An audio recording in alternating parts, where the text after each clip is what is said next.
अभी हम पढ़ने वाले हैं प्रयोगशाला परिचारक और प्रयोगशाला परिचारक में आज का हमारा टॉपिक है बायो, है ना। बायो में हमारा जो सिलेबस के अकॉर्डिंग अगर हम बात करते हैं, चलो आप लोगों को एक बार मैं बता देती हूँ, है ना। सिलेबस देखिए, अगर आपके पास सिलेबस नहीं है तो ये जो सिलेबस है ना, एप्लीकेशन पे जो कोर्स बना है प्रयोगशाला परिचारक का, आपको पूरे सिलेबस मिल जाएगा, ठीक है। तो जो हमारा जीव विज्ञान है, जो बायोलॉजी है, उसमें आपका जो पहला है ना, पहला वाला वनस्पति विज्ञान है ना। पहला क्या है आपका? वनस्पति विज्ञान। तो इसी वनस्पति विज्ञान के अंदर में आपका एक टॉपिक आता है 5 जगत वर्गीकरण। तो इसी 5 जगत वर्गीकरण से आज हमारे 100 प्रश्न होने वाले हैं, ठीक है। 5 जगत वर्गीकरण से। और इस क्लास का जो पीडीएफ है कहाँ पर मिलेगा? तो इसका पीडीएफ आपको प्रयोगशाला परिचारक है ना, प्रयोगशाला परिचारक के कोर्स पर मिलेगा, याद रखना। और इसके लिए आपको क्या करना पड़ेगा? तो इसके लिए आपको एप्लीकेशन डाउनलोड करना पड़ेगा, उसी के माध्यम से मिलेगा एप्लीकेशन पर, ठीक है। एप्लीकेशन पे अभी तक हमारी जितनी भी क्लासेस हुई है, चाहे हम फिजिक्स की बात करते हैं, केमिस्ट्री की बात करते हैं, बायो की बात करते हैं, सारा पीडीएफ एप्लीकेशन पे अपलोडेड है, आपको मिल जाएगा। तो एक बार आप एप्लीकेशन डाउनलोड कीजिए। अभी प्राइस बहुत कम रखा गया, 50% का ऑफ है प्रयोगशाला परिचारक के कोर्स में, तो आप इसका फायदा उठा लीजिए। अगर प्रयोगशाला परिचारक के कोर्स का जो 50% है, या ऑल कोर्सेज जो भी कोर्स आपको चाहिए, अगर 50% का ऑफर खत्म हो गया उसके बाद फिर से नहीं लगेगा, है ना। चलिए, तो एक बार क्लास को सबके सब लाइक कर दीजिए और लाइक करते ही आगे बढ़ जाइए। हाँ जी, गुड इवनिंग। चलो, तो स्टार्ट करते हैं पहले प्रश्न से। और पहला प्रश्न है, 5 जगत वर्गीकरण प्रणाली किस वैज्ञानिक द्वारा प्रस्तावित की गई थी? तो कौन से वैज्ञानिक के द्वारा प्रस्तावित किया गया था? R.H. विटेकर के द्वारा प्रस्तावित किया गया था। वेरी गुड, राइट आंसर हो जाएगा हमारा बी ऑप्शन। देखिए, क्लास को तो लाइक करते हुए चलना है, जितने भी विद्यार्थी लाइव है। इसके अलावा आपको शेयर भी करना है। जितना ज्यादा शेयर कीजिएगा, जितना ज्यादा लाइक करेंगे आप सभी, उतना आपके लिए और क्लासेस मैं प्रोवाइड करूंगी, ठीक है। जैसे कि मैं फर्स्ट क्लास में बोली थी आप सभी को कि मैं टॉपिक वाइज आप सभी को फिजिक्स हो, केमिस्ट्री हो, बायो हो, एकदम टॉपिक टू टॉपिक आपको मैं कवर करवाऊंगी, है ना, ताकि बाद में आप सभी को दिक्कत ना हो। और वैसा ही मैं कर रही हूँ। तो आप लोगों का एक छोटा सा काम बनता है कि आपको क्लास का लिंक शेयर करना है। चलिए आगे बढ़ते हैं। तो देखिए, R.H. विटेकर है ना, 1969 में 69 में जीवों को उनके कोशिकीय विकास और पोषण के आधार पर 5 मुख्य जगत मोनेरा, प्रोटिस्टा, कवक, प्लांटी और एनिमेलिया में वर्गीकृत करने की वैज्ञानिक प्रस्तुति जो की थी। अगला है, निम्नलिखित में से कौन सा R.H. विटेकर के 5 जगत वर्गीकरण का मुख्य आधार नहीं है? बताओ, मुख्य आधार नहीं है, कौन सा? कौन सा मुख्य आधार नहीं है? इस प्रश्न का आंसर क्या होगा हमारा? बताइए, कौन सा नहीं है? थ्योरी क्लासेस, अभी तो थ्योरी क्लासेस सिर्फ कंप्यूटर की लग रही है हमारी एप्लीकेशन पर, और जल्द ही मतलब मैं स्टार्ट करूंगी, है ना। गतिशीलता, वेरी गुड, आंसर हो जाएगा ऑप्शन सी, गतिशीलता। आगे बढ़ते हैं नेक्स्ट। सभी प्रोकैरियोटिक जीवों को कौन से जगत में रखा गया है? तो जितने भी प्रोकैरियोटिक जो भी जीव होते हैं, है ना, प्रोकैरियोटिक जीव है, उसको कौन से जगत में रखा जाता है? बताइए, कौन से जगत में रखा जाता है? आंसर क्या होगा? प्रोटिस्टा, कवक, मोनेरा या फिर प्लांटी? आंसर हो जाएगा मोनेरा। ऑप्शन सी इसका राइट आंसर है, मोनेरा, है ना। तो मोनेरा जगत में सभी प्राचीन और सरल जीव शामिल होते हैं, जैसे बैक्टीरिया, जिनकी कोशिकाओं में स्पष्ट केंद्रक झिल्ली और अन्य झिल्ली जो है बंद अंगक नहीं होते। तो आंसर हमारा हो जाएगा मोनेरा। चलिए, एक कोशिकीय यूकैरियोटिक जीवों को कौन से जगत में शामिल किया गया है? तो यहाँ पर पूछा गया है एक कोशिकीय, है ना। तो एक कोशिकीय यूकैरियोटिक जीवों को कौन से जगत में शामिल किया गया है? बताइए, आंसर क्या होगा? प्रोटिस्टा, बहुत बढ़िया, आंसर होगा बी ऑप्शन, प्रोटिस्टा। आगे बढ़ते हैं। अगला प्रश्न है, कवक जगत के जीवों की कोशिका भित्ति मुख्य रूप से कौन से पदार्थ की बनी होती है? सेल्यूलोज, पेप्टिडोग्लाइकन या फिर काइटिन या फिर लिपिड, किस चीज का बना होता है? तो याद रखना काइटिन का बना होता है। आंसर हमारा हो जाएगा ऑप्शन सी, काइटिन। आगे बढ़ते हैं। तो काइटिन एक कठोर और जटिल शर्करा है जो कवकों को संरचनात्मक मजबूती प्रदान करती है। यह पदार्थ कीड़ों के बाहरी कंकाल में भी पाया जाता है। अगला है, प्लांटी जगत के जीवों में पोषण की मुख्य विधि कौन सी है? बताइएगा कि जो प्लांटी है ना, प्लांटी जो जगत है इसमें जीवों के पोषण की मुख्य विधि कौन सी है? बताइए, मुख्य विधि क्या है? प्रकाश स्वपोषी। आंसर हो जाएगा ऑप्शन बी, प्रकाश स्वपोषी। ठीक है, आगे बढ़ते हैं। तो आप बस थोड़ा सा एक्सप्लेन ध्यान देना कि पौधे जो है क्लोरोफिल की उपस्थिति में सूर्य के प्रकाश का उपयोग करके अपना भोजन स्वयं बनाते हैं। इस प्रक्रिया को प्रकाश संश्लेषण कहा जाता है। अगला क्वेश्चन है, मिथेनोजेन, मिथेनोजेन नामक जीव जो दलदली क्षेत्रों में मीथेन गैस उत्पन्न करते हैं कौन से जगत से संबंधित है? मोनेरा, प्रोटिस्टा, कवक या फिर एनिमेलिया? इस क्वेश्चन का आंसर क्या होगा बताइए? क्वेश्चन नंबर 7, और क्वेश्चन नंबर 7 का आंसर ऑप्शन बी गलत, आंसर बी नहीं होगा। और बताइए, मोनेरा। आंसर सी नहीं, ना तो बी है, ना तो सी है, ना तो डी है, आंसर ए है मोनेरा। ठीक है, आंसर होगा मोनेरा। तो मिथेनोजेन वास्तव में आर्की बैक्टीरिया का एक प्रकार होता है जो सबसे प्राचीन प्रोकैरियोटिक जीव है और यह मोनेरा जगत के अंतर्गत आता है। तो आंसर हमारा क्या था? आंसर था भैया हमारा, एक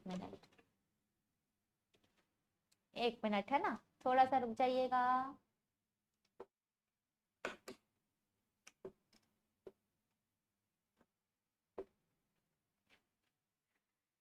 चलो, क्वेश्चन नंबर 8, युगलिना को किस जगत में वर्गीकृत किया गया है? युगलिना, तो युगलिना को कौन से जगत में वर्गीकृत किया गया है बताइए? 8 का आंसर आ रहा है मैम, ऑप्शन बी होगा। Very good, protista. आंसर क्या हो जाएगा? बी ऑप्शन हो जाएगा, प्रोटिस्टा। तो युगलिना जो है एक कोशिकीय और यूकैरियोटिक है जो सूर्य से प्रकाश स्वपोषी और प्रकाश की अनुपस्थिति में विषम पोषी व्यवहार करता है, अतः इसे प्रोटिस्टा में रखा गया है। यह पौधे और जंतुओं के बीच की एक योजक कड़ी होता है। अगर उसको प्रकाश मिल रहा है तो प्रकाश स्वपोषी करेगा, अगर प्रकाश अनुपस्थिति तो वो क्या करेगा? जंतुओं जैसा व्यवहार करेगा। ठीक है, विषम पोषी। अगला, बहुकोशिकीय विषम पोषी जीव जिनकी कोशिकाओं में कोशिका भित्ति बिल्कुल नहीं पाई जाती उन्हें कौन से जगत में रखा गया है? बताइए, कौन से जगत में रखा गया है? आंसर इसका क्या होगा? कौन से जगत में रखा गया है? तो याद रखना, एनिमेलिया। कौन से जगत में रखा गया है? एनिमेलिया जगत में रखा गया है। आंसर हमारा होगा ऑप्शन सी। तो जंतुओं की कोशिकाओं के चारों ओर केवल कोशिका झिल्ली होती है, कोशिका भित्ति का पूर्ण अभाव इस जगत की प्रमुख पहचान है। अगला, साइनोबैक्टीरिया को कौन से जगत में शामिल किया गया है? साइनोबैक्टीरिया, अब देखो यहाँ पर हम कर रहे हैं वन लाइनर अभी, है ना, लेकिन ऐसा नहीं है, ये नहीं बोलना कि मैम वन लाइनर है इतना आसान प्रश्न आएगा, मैम इतना प्रश्न। तो भैया वन लाइनर प्रश्न ही क्या बनते हैं आपके? ऑब्जेक्टिव बनते हैं, मतलब कूट वाले प्रश्न बनते हैं। अभी तक हम जितने भी जगत जगत जगत जगत पढ़ रहे हैं, अब वो आपको एक एक लाइन में दे देगा कि इसको ये वाले जगत पे रखा जाता है, इसको ये वाले जगत पे रखा जाता है, इसको ये वाले जगत पे रखा जाता है। अब कूट के माध्यम से बताइए कौन सा सही है। तो अगर आप ये चीज पढ़े रहेंगे तो बताइए कूट वाले प्रश्न बनेंगे कि नहीं आपसे? एक बार मुझे आंसर कमेंट कीजिए, बनेंगे कि नहीं बनेंगे? कूट वाले बनेंगे ना। जैसे आपको बोल देगा साइनोबैक्टीरिया मोनेरा जगत में रखा जाता है, अगला कुछ और दे देगा, तो भाई हम तो इसको पढ़े हैं ना, क्योंकि साइनोबैक्टीरिया को किस में रखा जाता है? मोनेरा में ही रखा जाता है, बिल्कुल सही है। लेकिन मान लीजिए दूसरा प्रश्न आपको दे दिया, उसका आंसर कुछ और दे दिया, तब तो बन जाएगा ना। हाँ, तो आंसर हमारा हो जाएगा मोनेरा, ए ऑप्शन राइट है। तो नाम में शैवाल होने के बावजूद साइनोबैक्टीरिया वास्तव में प्रोकैरियोटिक जीव है, जिनमें सत्य केंद्रक नहीं होता, इसीलिए कोशिकीय आधार पर ये किसका सदस्य है, मोनेरा जगत का सदस्य है। ठीक है। अगला, मृतोपजीवी पोषण मुख्य रूप से किस जगत की विशेषता है, बताइए आंसर क्या होगा। सेम क्वेश्चन मैं भी बनाई थी मैम, आप टॉपिक दिए थे, तो बना कि नहीं बना, बना ना, एक बार कमेंट करके बताना बना कि नहीं, आया मजा बनाने में, है ना। तो इस प्रकार से मैं नेक्स्ट टॉपिक का भी आप लोगों को बता दूंगी कल वाला कि क्या टॉपिक पढ़ना है, लेकिन मैं लास्ट टाइम बताऊंगी, अभी नहीं, लास्ट टाइम बताऊंगी। ठीक है। आंसर इसका होगा कवक।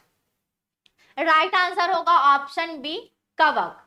कवक जो है सड़े गले मृत कार्बनिक पदार्थ में एंजाइम स्त्रावित करते हैं और फिर घुलित पोषक तत्वों को अवशोषित कर लेते हैं, इसे ही मृतोपजीवी पोषण कहते हैं। और कल हम केमिस्ट्री के प्रश्न करेंगे। ठीक है। चलिए, निम्नलिखित में से किस जगत के जीवों में वास्तविक केंद्रक का पूर्ण अभाव होता है, प्रोटिस्टा, कवक, मोनेरा या फिर प्लांटी। इस प्रश्न का आंसर हमारा क्या होगा, तो राइट आंसर हो जाएगा मोनेरा। ऑप्शन सी इसका राइट आंसर है, मोनेरा। आगे बढ़ते हैं, तो याद रखना मोनेरा जगत के जीवों का आनुवांशिक पदार्थ जो डीएनए होता है किसी झिल्ली से घिरा हुआ नहीं होता, बल्कि कोशिका द्रव्य में ही पड़ा रहता है, जिसे क्या कहते हैं, न्यूक्लियोटाइड कहा जाता है। चलिए अगला है, डायटम और डेस्मिड को प्रोटिस्टा जगत के कौन से समूह के अंतर्गत रखा गया है, जल्दी से बताइएगा, कौन से समूह के अंतर्गत रखा गया है, इस प्रश्न का आंसर क्या होगा, बताइए। क्वेश्चन नंबर 13, डायटम और डेस्मिड को प्रोटिस्टा जगत के कौन से समूह के अंतर्गत रखा गया है, 13 का answer A, very good, B नहीं होगा, आंसर ए है क्राइसोफाइट। आंसर क्या हो जाएगा, क्राइसोफाइट। ठीक है, समझना अब ये क्या है, तो डायटम और डेस्मिड दोनों क्राइसोफाइट समूह में आते हैं। डायटम की जो कोशिका भित्ति है ये सिलिका होती है, जो नष्ट नहीं होती, तलहटी में जमा होकर डायटमी मृदा बन जाती है, मतलब मिट्टी बन जाता है जम जम के। ठीक है। अगला है आपका माइक्रोप्लाज्मा, जो अब तक ज्ञात सबसे छोटी जीवित कोशिका है, कौन से जगत में आता है, ऑप्शन कवक, प्रोटिस्टा, मोनेरा या फिर प्लांटी, कौन से जगत में आता है, बताइए आंसर हमारा क्या होगा, कौन से जगत में आएगा, बताइए। मोनेरा, वेरी गुड, आंसर क्या हो जाएगा, मोनेरा। साइंस नहीं बनता कोई दिक्कत नहीं, अब बनने लगेगा।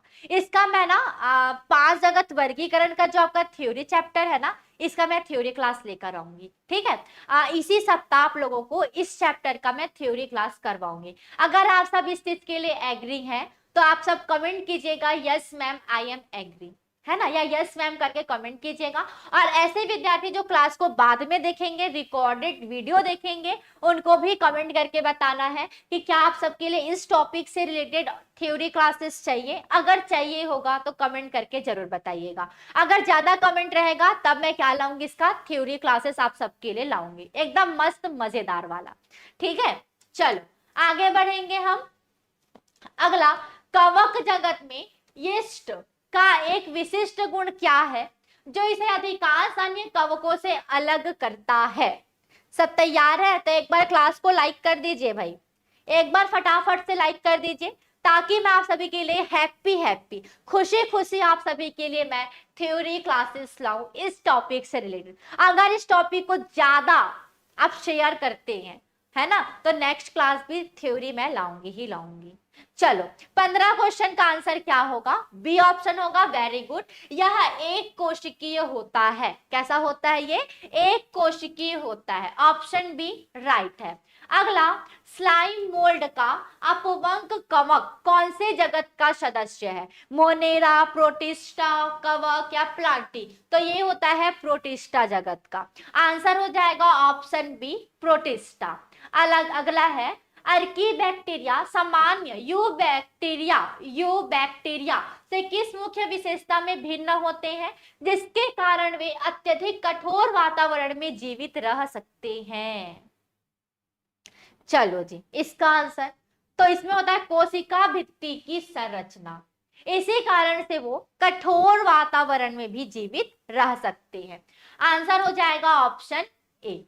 अगला है, 5 जगत वर्गीकरण प्रणाली में विषाणुओं, वायरोइड्स और प्रियन को कौन से जगत में रखा गया है? बताइए, कौन से जगत में रखा गया है? इस क्वेश्चन का आंसर क्या होगा? कौन से जगत में रखा गया है? क्वेश्चन नंबर है 18। तो याद रखना, किसी भी जगत में नहीं रखा गया है। आंसर हमारा हो जाएगा ऑप्शन डी, है ना, क्योंकि वेटेकर का वर्गीकरण कोशिकीय जीवों के लिए था। विषाणु अकोशिकीय होते हैं और मेजबान के शरीर के बाहर निर्जीव की तरह व्यवहार करते हैं, इसीलिए इन्हें इस प्रणाली में कोई भी स्थान नहीं दिया गया है, कोई भी जगत पे इसको नहीं रखा गया है। आगे बढ़ेंगे अगले प्रश्न में। एनीमेलिया जगत के जीवों में संचित भोजन मुख्य रूप से किस रूप में एकत्र होता है? बताइए, कौन से रूप में एकत्र होता है? तो याद रखना, ग्लाइकोजन और वसा। आंसर हमारा हो जाएगा ऑप्शन बी, ग्लाइकोजन और वसा।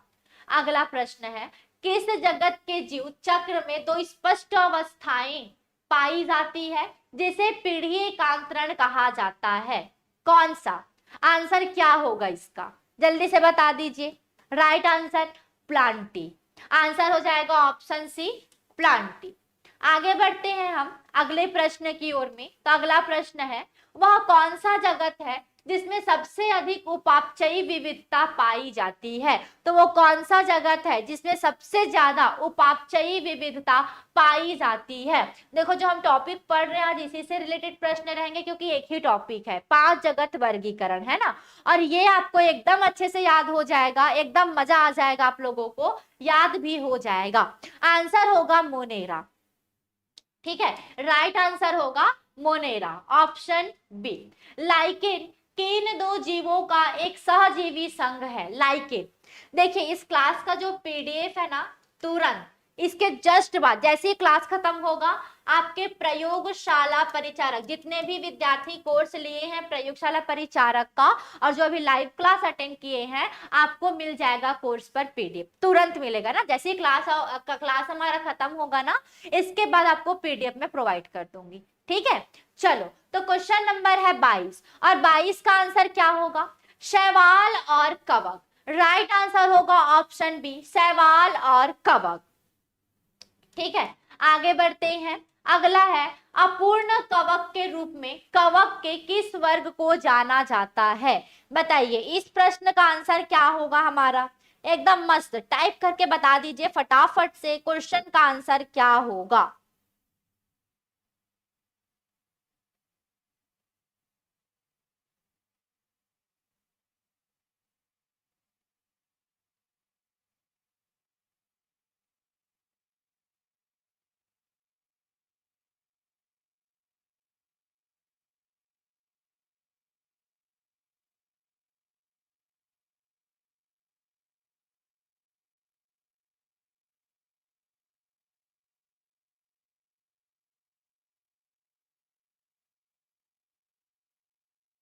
हाँ, 23 का आंसर क्या ले रहे हैं आप सभी? Option D, very good, Deuteromycetes. Answer हो जाएगा ड्यूट्रोमाइसिटीज, है ना। ऑप्शन डी इसका करेक्ट आंसर है। आगे बढ़ते हैं नेक्स्ट प्रश्न में, लेकिन याद रखना, इन्हें अपूर्ण कवक कहा जाता है क्योंकि इनके जीवन चक्र में केवल अलैंगिक या वानस्पतिक अवस्था ही ज्ञात है, लैंगिक जनन की खोज नहीं हुई थी। अगला प्रश्न है, विषाणु के बाहरी प्रोटीन आवरण को क्या कहा जाता है? बताइए, विषाणु के, क्या बोला गया है? विषाणु के बाहरी प्रोटीन आवरण को क्या कहा जाता है? तो इसे कहा जाता है कैप्सिड। क्या कहा जाता है? कैप्सिड कहा जाता है। आंसर हो जाएगा ऑप्शन बी। नेक्स्ट, वायरोइड्स विषाणुओं से किस प्रकार भिन्न होते हैं? तो जो वायरोइड्स होते हैं ये विषाणुओं से कैसे भिन्न होते हैं भाई? बताओ, कैसे भिन्न होते हैं ये? क्या रीजन है, क्या होगा आंसर? तो याद रखना, उनमें प्रोटीन आवरण के बिना केवल आरएनए होता है। ठीक है, उनमें प्रोटीन आवरण के बिना केवल क्या पाया जाता है, आरएनए पाया जाता है, डीएनए नहीं। आंसर हमारा हो जाएगा ऑप्शन बी। अगला प्रश्न आपके स्क्रीन पर है कि अमीबा किसकी सहायता से गति करता है और अपना भोजन पकड़ता है, बताओ। हाँ, गुड, वेरी गुड, एकदम शानदार आंसर भाई, गजब, क्या बात है। चलो 26 का आंसर क्या होगा, तो 26 का आंसर हो जाएगा कुटपाद। आंसर हो जाएगा ऑप्शन सी, कुटपाद। तो अमीबा जो एक अमीबोइड प्रोटोजोआ है, अपने कोशिका द्रव्य को आगे की ओर ढकेल कर अस्थायी संरचनाएं बनाता है, जिसे क्या कहा जाता है, कूटपाद या झूठे पैर कहा जाता है। अगला, मलेरिया रोग फैलाने वाला प्लाज्मोडियम प्रोटिस्टा के किस समूह में आता है, बताओ, कौन से समूह में आता है, तो याद रखना स्पोरोजोआ। कौन से समूह में आता है, स्पोरोजोआ के समूह में आता है। डी ऑप्शन बिल्कुल राइट हो जाएगा। अगला, पैरामीशियम किस प्रकार के प्रोटोजोआ का उदाहरण है, पैरामीशियम। तो पैरामीशियम जो होता है ये आपका पक्षमाभी प्रोटोजोआ का उदाहरण होता है। किसका होता है, पक्षमाभी प्रोटोजोआ का एग्जाम्पल होता है। आंसर हमारा हो जाएगा ऑप्शन ए। अगला प्रश्न है, समुद्र में लाल तरंगे मुख्य रूप से किसके तेजी से गुणन के कारण उत्पन्न होता है, तो समुद्र में देखना लाल तरंगे होता है, ये किसके कारण होता है, तो ये होता है डायनो फ्लैजेलेट के कारण। किसके कारण होता है, डायनो फ्लैजेलेट के कारण होता है। आंसर हो जाएगा ऑप्शन बी। अगला प्रश्न हमारा, जीवाणुओं को संक्रमित करने वाले विषाणुओं को क्या कहा जाता है, तो जो जीवाणुओं को संक्रमित करता है उस विषाणु को क्या कहा जाता है, ये क्वेश्चन में पूछा है, बताइए उस विषाणु को क्या कहा जाता है, तो उसे कहा जाता है जीवाणु भोजी। क्या कहते हैं, जीवाणु भोजी कहा जाता है। तो इसका answer option C, very good, शानदार आंसर है। नेक्स्ट का आंसर दीजिए, यीस्ट और पेनिसिलियम कवक के किस वर्ग से संबंधित है, जो यीस्ट होता है और जो पेनिसिलियम होता है ये किससे संबंधित है, तो ये आपका एस्कोमाइसीटीज से संबंधित है। किससे संबंधित है, एस्कोमाइसीटीज से संबंधित है। करेक्ट आंसर हो जाएगा ऑप्शन बी। आगे बढ़ते हैं हम अगले प्रश्न में, और अगला है, ब्रेड मोल्ड कवक के किस वर्ग के अंतर्गत आता है, तो जो आपका ब्रेड मोल्ड होता है ये कवक के किसके अंतर्गत आता है, बताइए। क्वेश्चन नंबर 32 किसके अंतर्गत आता है, तो याद रखना ये फाइकोमाइसीटीज के अंतर्गत आता है। किसके अंतर्गत, फाइकोमाइसीटीज के अंतर्गत आता है ना। तो राइजोपस और म्यूकर फाइकोमाइसीटीज वर्ग में आते हैं। इसका कवक जाल पटल रहित और बहुकेंद्रीय होता है। चलो अगला है, कुछ साइनोबैक्टीरिया जैसे नॉनटॉक और एनामीबा में हेरोसिस्ट हेट्रोसिस्ट नामक विशेष कोशिकाएं पाई जाती है। इसका मुख्य कार्य क्या है, बताइए, मुख्य कार्य क्या होता है, आंसर क्या लेंगे, मुख्य कार्य क्या होता है, बताओ, आंसर क्या होगा। हाँ जी, मुख्य कार्य, वेरी गुड, क्या बात है, एकदम शानदार, नाइट्रोजन स्थिरीकरण। ठीक है, आंसर हो जाएगा नाइट्रोजन स्थिरीकरण। किसी विषाणु का आनुवांशिक पदार्थ क्या हो सकता है, किसी विषाणु का आनुवांशिक पदार्थ क्या हो सकता है, बताओ। या तो डीएनए होगा या तो आरएनए होगा, दोनों एक साथ नहीं होता। या तो उसमें डीएनए पाया जाएगा या तो उसमें आरएनए पाया जाएगा, लेकिन आरएनए और डीएनए एक साथ नहीं होगा। तो आंसर हम लेंगे ऑप्शन सी। अगला प्रश्न है, माइकोराइजा किनके बीच का सहजीवी संबंध है, माइकोराइजा, बताइए। माइकोराइजा जो होता है किनके बीच का होता है, तो कवक और उच्च पौधों की जड़ें। ठीक है, आंसर हम लेंगे ऑप्शन बी। नेक्स्ट है, अर्नेस्ट हेकेल ने किस नए जगत को बनाकर 3 जगत वर्गीकरण दिया था, एकदम मस्त प्रश्न है, बताइए इस प्रश्न का आंसर क्या होगा। क्वेश्चन नंबर 36, और 36 का राइट आंसर क्या लेंगे, क्या होगा बताओ? प्रोटिस्टा, कवक नहीं, प्रोटिस्टा। आंसर होगा ऑप्शन सी, प्रोटिस्टा। ठीक है, सी ऑप्शन राइट है।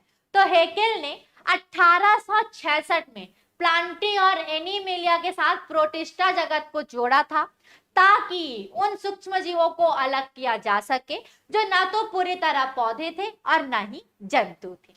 अगला है, प्रियन क्या होते हैं? बताओ, प्रियन, प्रियन क्या होता है? प्रियन क्या है? क्या होता है प्रियन? आंसर दीजिए, प्रियन क्या है? क्या लेंगे? तो प्रियन जो होता है ना, असामान्य रूप से मुड़े हुए संक्रामक प्रोटीन कण होते हैं। आंसर हमारा हो जाएगा बी ऑप्शन। वेरी गुड, बिल्कुल सही आंसर है आपके। आगे बढ़ते हैं, निम्नलिखित में से कौन सा एक कीटभक्षी पौधा है? इसमें से कौन सा एक कीटभक्षी पौधा है? बताइए कौन सा है? आंसर क्या लेंगे? कौन सा है? ब्लैडर वर्ट, ये क्या है? कीटभक्षी पौधा है। ठीक है, अच्छा मेरे को बताइए आप सभी, एक प्रश्न है, कीटभक्षी पौधा किसे कहते हैं? बताओ, कीटभक्षी पौधा किसको बोलते हैं? उसे कहा जाता है, वे मांसाहारी पौधे होते हैं। आप बोलेंगे मैम मांसाहारी भी पौधा होता है? हाँ जी, वह मांसाहारी पौधे होते हैं जो छोटे छोटे कीड़े मकोड़ों और छोटे जीवों को फंसाकर अपना पोषण बनाते हैं। जैसे आप लोग देखे होंगे, एक आता है पेड़, इसका मुंह खुला रहता है, उस पर अगर कोई मक्खी आ गया या कोई कीड़ा आ गया है ना, उसको वो ऐसे करके बंद कर लेता है, बंद हो गया, अब वो अंदर में उसको गला देता है, मर जाता है वो और उसको खा लेता है। उसी को ही कहा जाता है कीटभक्षी पौधा, जो कीटों को खाता है ना, उसको कीटभक्षी पौधा कहते हैं। अगर आप हाथ को डाल देंगे उंगली को, आपका उंगली बंद हो जाएगा उसके अंदर। ठीक है, चलो आगे बढ़ते हैं। अगला, कवकों में अलैंगिक प्रजनन मुख्य रूप से किन सूक्ष्म संरचनाओं द्वारा होता है? तो कौन से सूक्ष्म संरचनाओं द्वारा होता है बताइए? आंसर क्या होगा? बीजाणु। राइट आंसर हो जाएगा ऑप्शन बी, बीजाणु।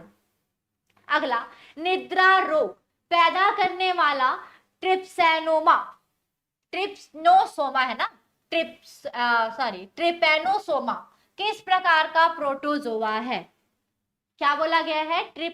ट्रिपेनोसोमा किस प्रकार का प्रोटोजोआ है बताओ? आंसर तो कशाभी प्रोटोजोआ है।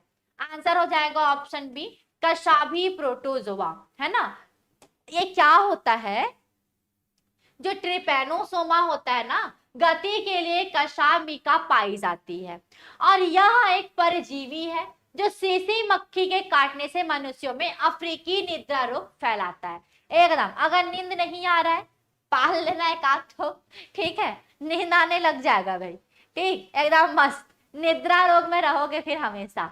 चलिए अगला है, कवकों में लैंगिक जनन के चरण का सही क्रम क्या होगा बताइए? इस प्रश्न का आंसर क्या लेंगे? कवकों में लैंगिक जनन चरण का सही क्रम क्या होगा बताओ? Option B. I am very sleepy ma'am, बहुत नींद आता है मैम। नींद आएगा, गर्मी है, आलसियों का दिन है, लेकिन अगर आप कोशिश करेंगे, नहीं मेरे को नहीं सोना है तो नहीं सोओगे। ठीक है, वेरी गुड, एकदम शानदार आंसर, क्या बात है भाई। प्लाज्मोमैगी, सॉरी प्लाज्मोमैगी, कैरियोमैगी, फिर मियोसिस। आंसर हो जाएगा ऑप्शन सी। चलो, मतलब पहला होता है प्लाज्मोमैगी। प्लाज्मोगैमी क्या है? जीव द्रव्य का संलयन। दूसरा होता है कैरियोगैमी, दो केंद्रकों का संलयन। फिर होता है मियोसिस, अर्धसूत्री विभाजन, जिससे अगुणित बीजाणु बनते हैं।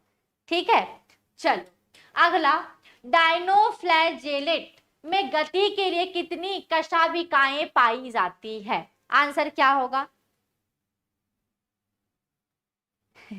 नींद भगाने का उपाय कुछ नहीं करना है। अगर दोपहर में नींद आता है ना, तो एक टाइम तक आता है, अगर उस टाइम पे आप नहीं सोए ना, उसके बाद नींद नहीं आता, भाग जाता है।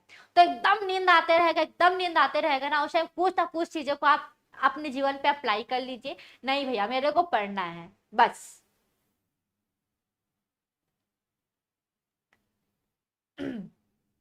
चलो 42 का आंसर, आंसर होगा दो, है ना, एक लंबवत और एक कैसा होता है, अनुप्रस्थ होता है।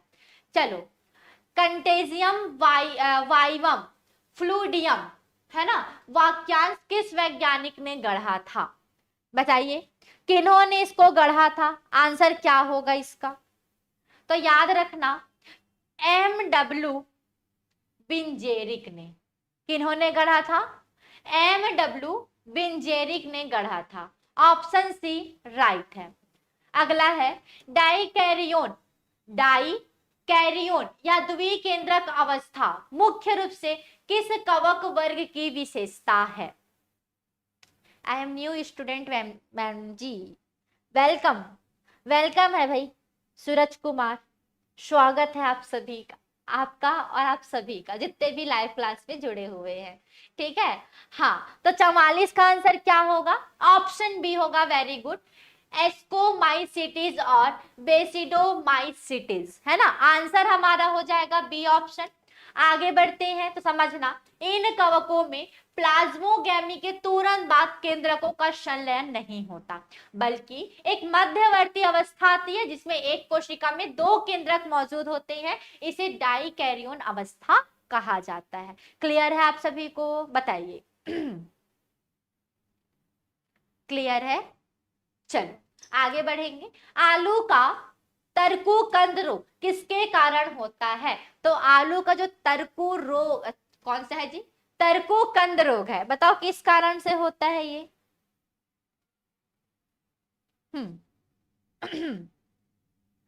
आलू का तरकूकंद रोग किसके कारण होता है,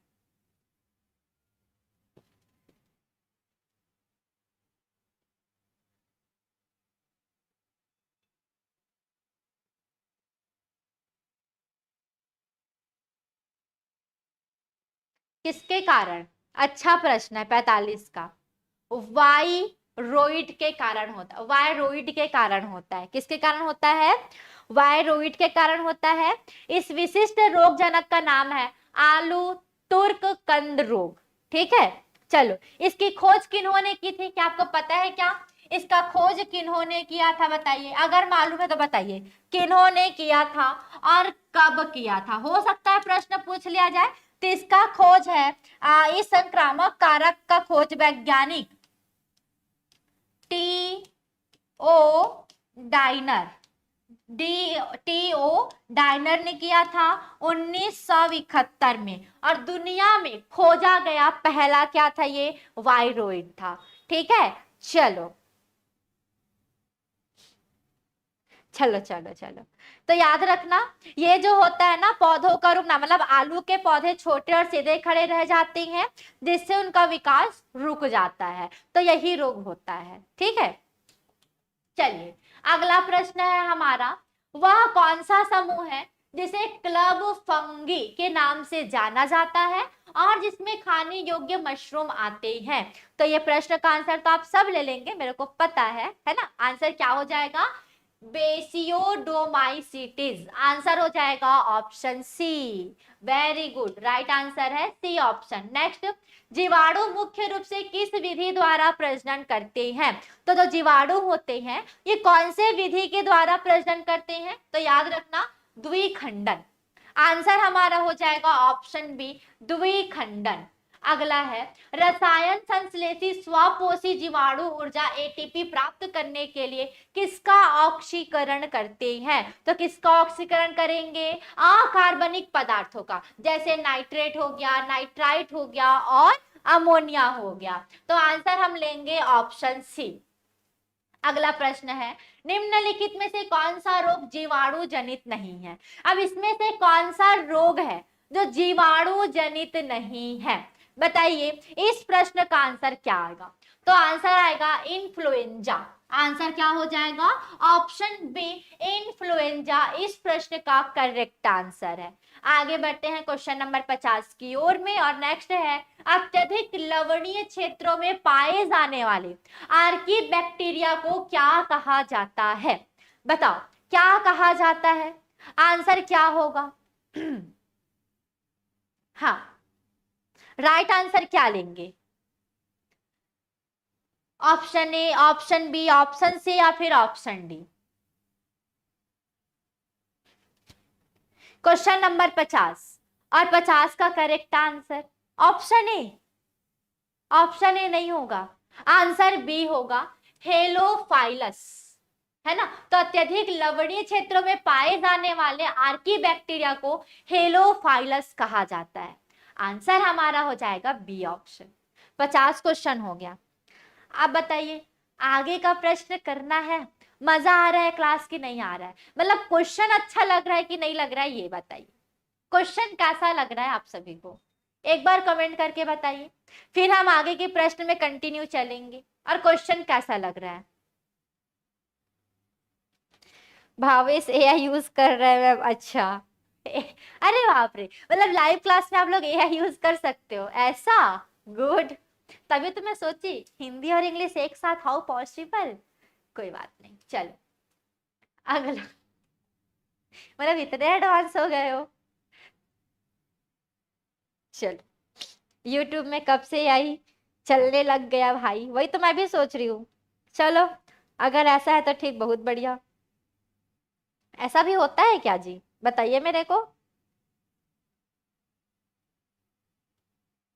अच्छा, ऐसा। चलो अगला है, विषाणु की खोज सबसे पहले किसने की थी? बताइए। आई फील गुड मैम, अच्छा लग रहा है, ठीक है, बहुत बढ़िया। विषाणु की खोज सबसे पहले किसने की थी?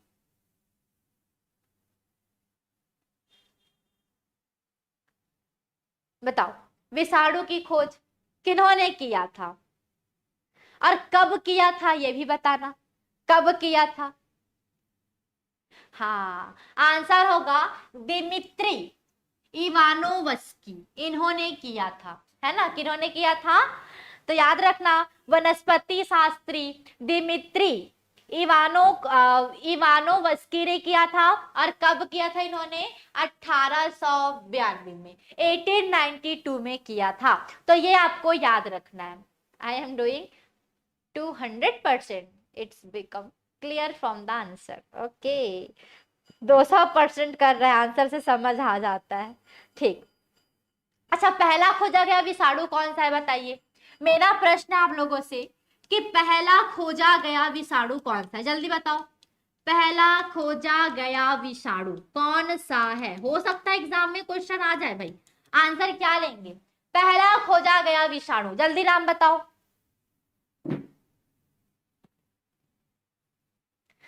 पहला खोजा गया विषाणु।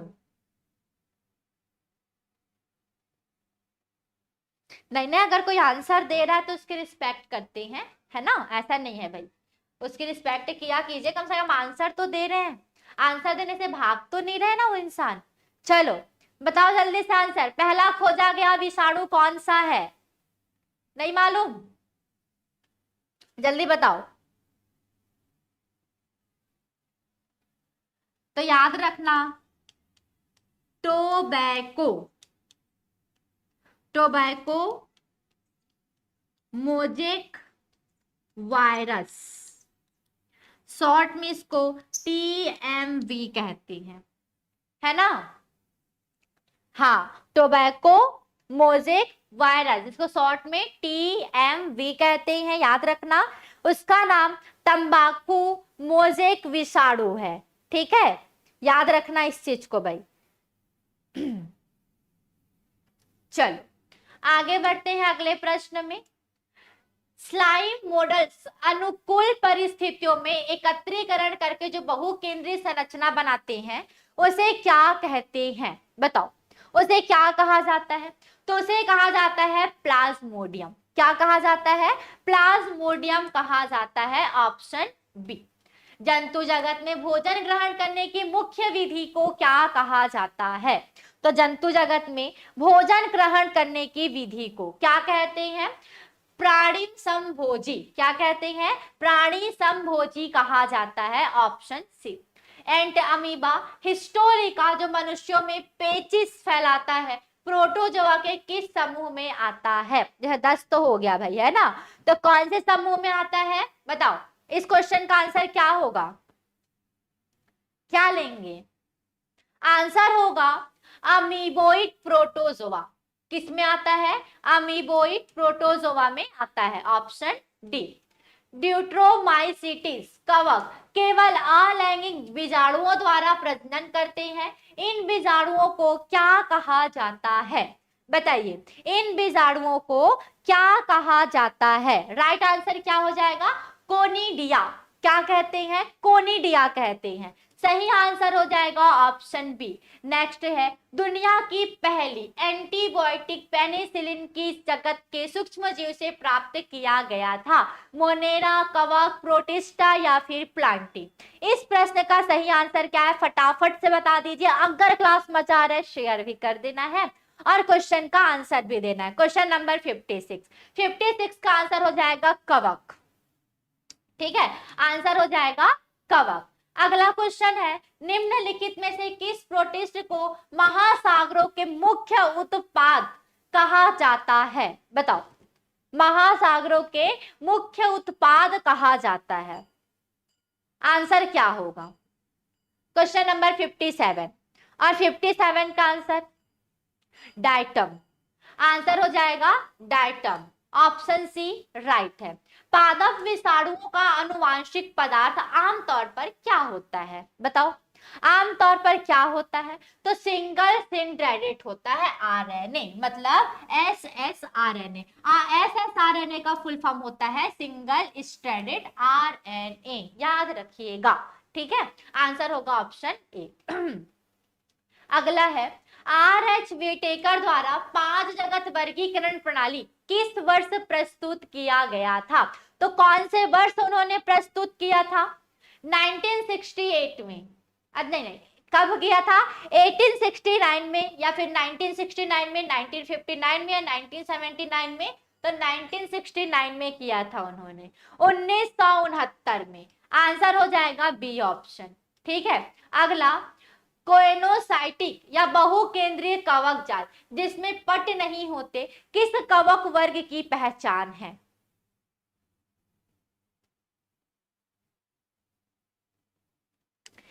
चलो, इसके पहले वाले क्वेश्चन में तो कंफ्यूज हो गए कि आर.एच. व्हिटेकर द्वारा 5 जगत वर्गीकरण प्रणाली कौन से वर्ष प्रस्तुत की गई थी? इसके पहले वाले प्रश्न में थे, है ना? तो आप लोगों ने आंसर कुछ और दे दिया भाई। चलो, उसका आंसर ना बिल्कुल सही था, 1969 में ही, है ना, इसके पहले वाले का। चलो, क्वेश्चन नंबर 60 और 60 का आंसर क्या होगा? Option A, very good, phycomycetes. Answer हो जाएगा ऑप्शन ए, फाइकोमाइसिटिस। अगला है, जीवाणुओं को उनके आकार के आधार पर मुख्य रूप से कितने समूहों में बांटा गया है? बताइएगा, इस प्रश्न का आंसर क्या होगा? जीवाणुओं को उनके आकार के आधार पर मुख्य रूप से कितने समूहों में बांटा गया है?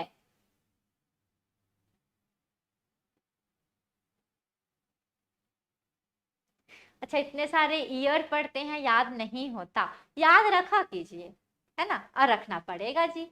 चलो, इस प्रश्न का आंसर क्या होगा? 4 जगत। ठीक है, कितने समूहों में बांटा गया है? 4 समूहों में बांटा गया है। पहला होता है कोकस, पहला होता है कोकस, दूसरा होता है बैसिलस, दूसरा है बैसिलस, तीसरा है विब्रियो, तीसरा क्या है? विब्रियो, और चौथा हो जाएगा इस पाइरिलम। ये इस प्रकार से 4 समूहों में बांटा गया है। कौन कौन से 4 समूहों में तो याद रखेंगे, कोकस, बैसिलस, विब्रियो और स्पाइरिलस, है ना? आकार, इसका आकार कैसा होता है? तो इसका आकार गोलाकार होता है, ठीक है। और इसका आकार ये छड़ जैसे यानी बेलना आकार होता है, जैसे बेलन होता है ना, बेलन कैसा होता है भाई? तो बेलन कुछ ऐसा प्रकार से होता है, ऐसी मतलब थोड़ा छड़ जैसा होता है ना, जैसे कि ऐसा ये बेलन बन गया, ऐसी छड़ के आकार का होता है बैसिलस। विब्रियो कैसा होता है? तो ये कॉमा के चिन्ह जैसा दिखता है, ऐसे जैसे हम कॉमा बनाते हैं ना, तो ऐसे ही कॉमा के चिन्ह जैसा दिखता है, इसका आकार कॉमा जैसा होता है। अगला है स्पाइरिलम, है ना, जो आपका स्पाइरिलम है ये सर्पिलाकार है, स्प्रिंग जैसा होता है। सर्पिलाकार, सर्पिलाकार कैसा? तो ये आपका सांप जैसा हो गया। अगर हम स्प्रिंग की बात करते हैं तो ये स्प्रिंग हो गया, ऐसा टाइप से पाया जाता है। तो याद रखना, आपको यहाँ पास आकार भी पूछा जा सकता है कि आकार कैसा होता है, तो आकार आपको माइंड में सेट कर लेना। इतना क्लियर है? बताइए, इतना क्लियर है? यस नो दोनों में आंसर कमेंट करेंगे फटाफट से। ठीक है, तो यहाँ पर ये गोलाकार का होता है, गोल होता है, ये बेलनाकार का होता है, छोटा रॉड छड़ जैसा होता है, ये कॉमा जैसा होता है, और ये सर्पिलाकार या स्प्रिंग जैसा होता है। आगे बढ़ेंगे हम अगले प्रश्न में। चल, जीवाणुओं की कोशिका में मुख्य आनुवांशिक पदार्थ के अलावा पाए जाने वाले छोटे वृत्ताकार अतिरिक्त गुणसूत्रीय डीएनए को क्या कहते हैं? वेरी गुड, बहुत बढ़िया। चलो, क्या कहा जाता है बताइए? तो उसे कहा जाता है प्लाज्मिडम। क्या कहा जाता है? प्लाज्मिडम कहा जाता है। ऑप्शन बी करेक्ट आंसर है। नेक्स्ट है डायटमी मृदा। कौन सी मृदा? डायटमी मृदा का उपयोग मुख्य रूप से किस काम में किया जाता है? तो जो डायटमी मृदा होता है इसका यूज जो है पॉलिश करने तथा सिरप और तेल के निष्पंदन में किया जाता है। आंसर हमारा है ऑप्शन बी। अगला प्रश्न है, युग्लिना में कोशिका भित्ति नहीं पाई जाती, इसके स्थान पर एक प्रोटीन युक्त लचीली परत होती है, इसे क्या कहा जाता है? तो इसे क्या कहते हैं? पेलिकल। क्या कहा जाता है? पेलिकल कहा जाता है। आंसर हमारा है बी ऑप्शन, पेलिकल। अगला प्रश्न है, फाइकोबायनोट और माइकोबायनोट शब्द कौन से जीव से संबंधित है? एकदम मस्त क्वेश्चन है, आपको दो प्रश्न दिया गया है और ये संबंधित होता है लाइकेन से। देखिए यहाँ पास इंग्लिश में दिया है तो ये मत समझना कि यहाँ पास हमें हिंट मिल जाता है, इंग्लिश में भी प्रश्न होते हैं, एक साइड इंग्लिश एक साइड हिंदी। तो इंग्लिश में अगर आपको समझ में आता है बिल्कुल राइट टिक कीजिए, अगर हिंदी में समझ में आता है तो उस चीज को आप ध्यान दीजिए, है ना, दोनों चीजें आपको लेकर चलना है। चलो, गोबर पर उगने वाले कवकों को वैज्ञानिक भाषा में क्या कहा जाता है? तो उसे कहा जाता है ऑप्शन ए, ऑप्शन बी, सी या फिर ऑप्शन डी। क्या बोलते हैं? तो उसे कहा जाता है कॉप्रोफिलस। क्या कहते हैं? कॉप्रोफिलस कहा जाता है। ऑप्शन बी हमारा राइट आंसर होगा। ठीक है, चल आगे बढ़ते हैं। नेक्स्ट, तंबाकू मोजेक वायरस को सबसे पहले रवेदार रूप में किस वैज्ञानिक ने अलग किया था? अभी जस्ट पहले हम क्वेश्चन किए हैं तुरंत, तो याद रखना WM स्टेनली। आंसर हो जाएगा WM स्टेनली, है ना। तो स्टेनली ने 1935 में यह सिद्ध किया कि विषाणुओं को रवेदार किया जा सकता है और इन रवों के मुख्य रूप से प्रोटीन होता है। चल, विषाणु शब्द का शाब्दिक अर्थ क्या है? विषाणु, विषाणु शब्द का शाब्दिक अर्थ है विष या विषैला तरल। क्या होता है? विष या विषैला तरल होता है। आंसर हम लेंगे ऑप्शन बी। नेक्स्ट है, जीवाणुओं द्वारा प्रतिकूल परिस्थितियों में जीवित रहने के लिए मुख्य रूप से किसका निर्माण किया जाता है? तो किसका निर्माण किया जाता है बताओ? युग्मक, एंडोस्पोर, बीजाणु, कूटपाद या फिर कैप्सूल, किसका यूज करते हैं? तो आंसर हो जाएगा ऑप्शन बी। अगला है, अधिकांश जीवाणु भोजी जीवाणुओं को संक्रमित करने वाले विषाणु का आनुवांशिक पदार्थ क्या होता है? बताइए, आनुवांशिक पदार्थ क्या होता है? तो डबल स्ट्रैंडेड डीएनए, मतलब इसका फुल फॉर्म होता है DSDNA, इसका फुल फॉर्म होता है डबल स्ट्रैंडेड डीएनए। ठीक है, अगर मान लो ये नहीं दिया रहा तो आपको ये बस दिया रहा तो इसको याद रखना। ठीक है, आंसर हो जाएगा ऑप्शन सी। आगे, स्लाइम मॉडल्स के बीजाणुओं की क्या विशेषता होती है जो उन्हें वर्षों तक विपरीत परिस्थितियों में भी सुरक्षित रखती है? इस प्रश्न का आंसर, तो आंसर होगा उनमें सत्य कोशिकी भित्ति होती है, ट्रू वॉल्स होते हैं। आंसर होगा बी ऑप्शन। नेक्स्ट प्रश्न है, माइकोमाइसिटिस सॉरी फाइकोमाइसिटिस वर्ग के कवकों को सामान्यतः क्या कहा जाता है? क्या बोला गया है? फाइकोमाइसिटिस वर्ग के कवकों को सामान्य रूप से क्या कहा जाता है? तो इसे कहा जाता है शैवाल कवक। क्या कहते हैं? शैवाल कवक कहा जाता है। अगला है, कवकों में अतिरिक्त भोजन मुख्य रूप से किस रूप में संचित होता है? तो कौन से रूप में संचित रहता है बताओ? स्टार्च, सेल्यूलोज, ग्लाइकोजन और तेल की बूंदे, या फिर प्रोटीन? आंसर हमारा क्या होगा? तो आंसर होगा ग्लाइकोजन और तेल की बूंदे। ऑप्शन सी राइट आंसर है। अगला प्रश्न, लाइकेन किस प्रकार के प्रदूषण के प्रति अत्यधिक संवेदनशील होते हैं और प्रदूषित क्षेत्रों में बिल्कुल नहीं उगते? तो इसका आंसर हो जाएगा SO2 sulphur dioxide. Option B correct है। नेक्स्ट प्रश्न, प्रकृति में विषमभोजी जीवाणुओं का सबसे महत्वपूर्ण और बहुयात में पाया जाने वाला कार्य क्या होता है? चलिए आंसर दीजिए, क्या होता है जी? आंसर क्या होगा?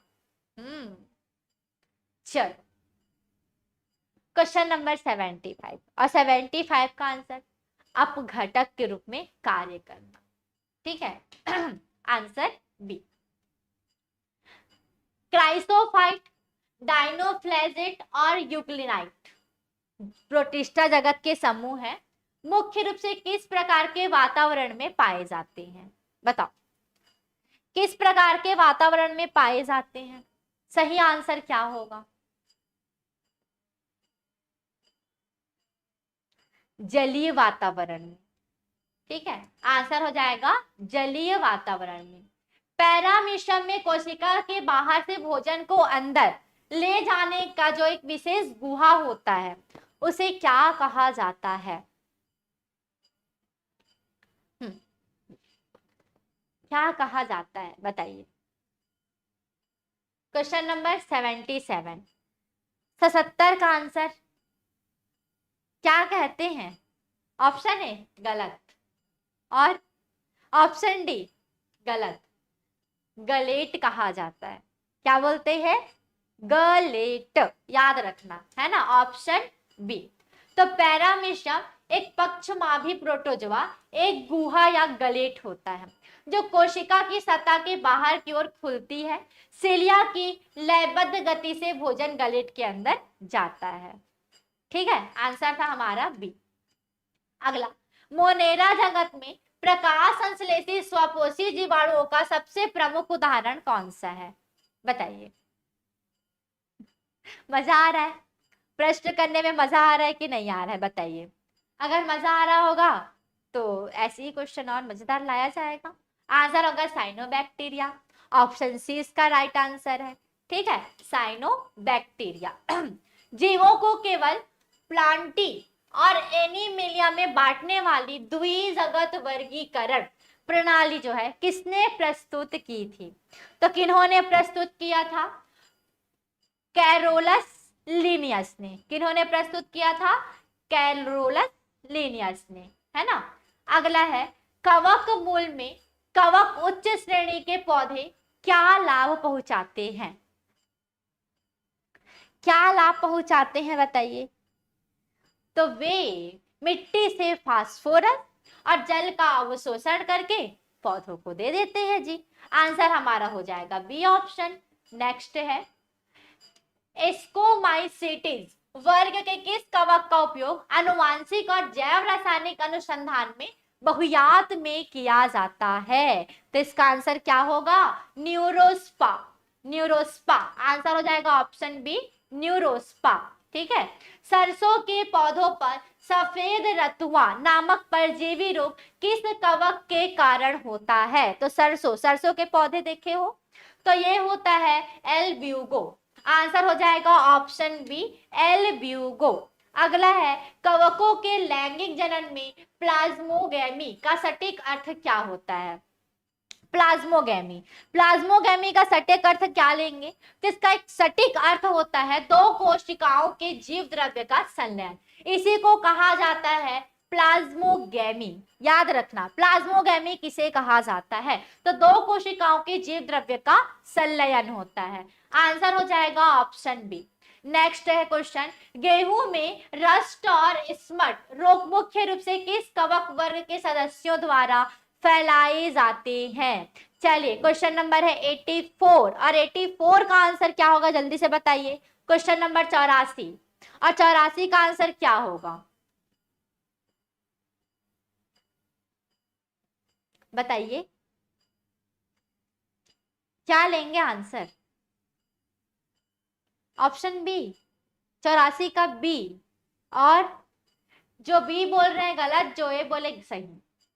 बेसिडो, बेसिडियो माइसिटीज, क्या कहते हैं? Basidio mycetes. आंसर होगा ऑप्शन ए। ठीक है, चलो 84, 84 का आंसर हो जाएगा ऑप्शन ए। ट्राइकोडर्मा और अल्टरनेरिया किस कवक वर्ग के उदाहरण होते हैं? तो कौन से कवक के उदाहरण है? ड्यूट्रोमाइसिटीज। आंसर हो जाएगा ऑप्शन सी। नेक्स्ट है विषाणुओं को जीवित और निर्जीव के बीच की योजक कड़ी को माना जाता है। तो क्यों माना जाता है? क्योंकि वे कोशिका के बाहर निष्क्रिय होते हैं लेकिन परपोषी के अंदर गुणन होते हैं, गुणन करते हैं। आंसर हो जाएगा बी ऑप्शन। तंबाकू मोजेक वायरस का आनुवांशिक पदार्थ क्या होता है? बताइए, तंबाकू मोजेक वायरस का आनुवांशिक पदार्थ क्या होता है? Genetic material.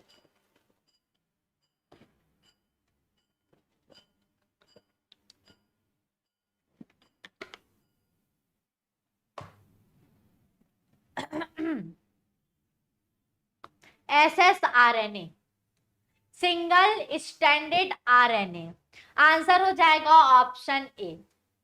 अगला है प्रियन की खोज का श्रेय किस वैज्ञानिक को जाता है जिन्हें इसके लिए नोबेल पुरस्कार भी मिला था? तो इसका आंसर तो आप सब ले लेंगे मैम, ऑप्शन सी होगा। क्यों? क्योंकि आंसर में दिया गया है। कोई बात नहीं, चलो याद रखना स्टेनली बी प्रूसिनर। ठीक है, आंसर हमारा हो जाएगा ऑप्शन सी। इन्हीं को प्रियन की खोज का श्रेय जाता है और इसके लिए इनको नोबेल पुरस्कार भी मिला था।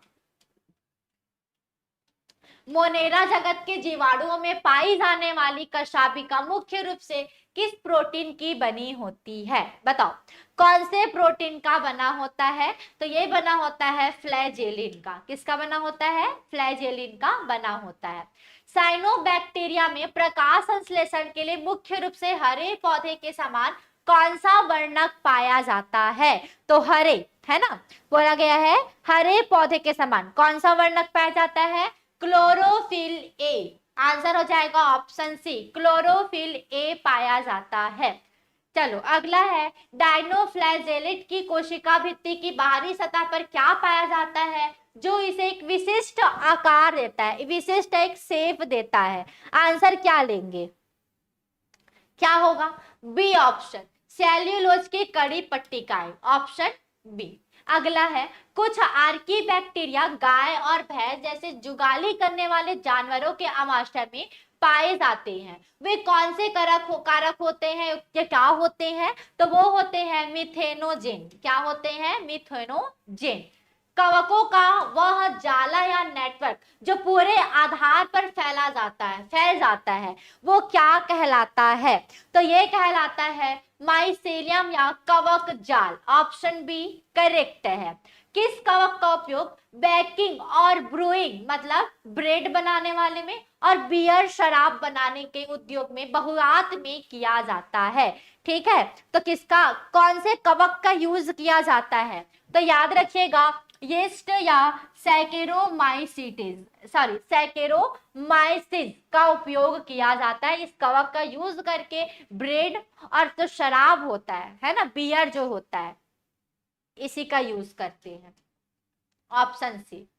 चलो, विषाणु के कैप्सिड की सबसे छोटी उप इकाइयों को क्या कहा जाता है? तो छोटी उप इकाइयों को क्या कहा जाता है बताओ, आंसर क्या होगा? तो इसे कहा जाता है कैप्सोमियर। क्या कहते हैं? Capsomere, option B. अगला है, आर एच विटेकर के 5 जगत वर्गीकरण में यूकैरियोटिक बहुकोशिकीय और उत्पादक जीवों को मुख्य रूप से कौन से जगत में रखा गया है? तो इसको रखा गया है प्लांटी। ऑप्शन सी इसका करेक्ट हो जाएगा, प्लांटी।